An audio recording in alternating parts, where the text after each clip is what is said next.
ఏపీలో విచిత్ర వాతావరణ పరిస్థితులు కనిపిస్తున్నాయి. ఓవైపు మధ్యాహ్నం ఎండ సుర్రుమనిపిస్తుండగా సాయంత్రం అవగానే సడన్ గా ఆకాశం నల్లబడుతోంది. మేఘాలు గర్జిస్తున్నాయి. ఈదురు గాలులు బీభత్సం చేసి వెళ్తున్నాయి. మరో 2-3 రోజులు ఇదే పరిస్థితి ఉంటుందని వాతావరణ శాఖ అధికారులు హెచ్చరించారు. కొన్ని జిల్లాల్లో పిడుగులు కూడా పడతాయని వార్నింగ్ ఇస్తున్నారు అధికారులు. ప్రజలు అప్రమత్తంగా ఉండాలని సూచిస్తున్నారు వాతావరణ శాఖ అధికారులు. తెలంగాణ, రాయలసీమ, తమిళనాడు ప్రాంతాల మీదుగా కొనసాగుతున్న ఉపరితల ఆవర్తనం మీదుగా మన్నార్ వరకు ద్రోణి కొనసాగుతోంది. దీని ప్రభావంతో ఏపీలోని పలు జిల్లాల్లో మోస్తరు నుంచి భారీ వర్షాలు కురుస్తున్నాయి.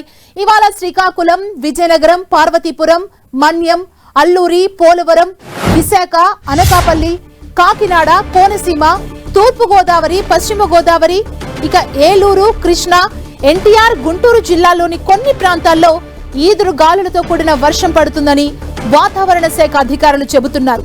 బాపట్ల, పల్నాడు, మార్కాపురం, ప్రకాశంతో పాటు నెల్లూరు, చిత్తూరు, తిరుపతి జిల్లాల్లో పిడుగులు పడే ఛాన్స్ ఉందని అధికారులు హెచ్చరించారు.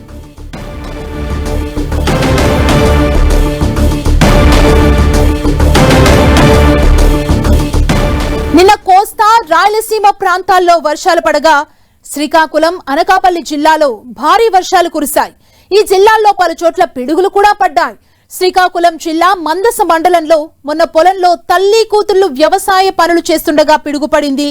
వాళ్ళిద్దరూ పిడుగుపాటుకు ప్రాణాలు వదిలారు.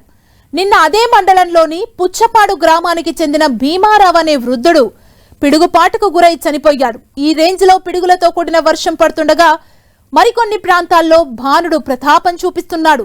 కొన్ని ఏరియాల్లో 40 డిగ్రీలకు మించి ఉష్ణోగ్రతలు నమోదయ్యాయి.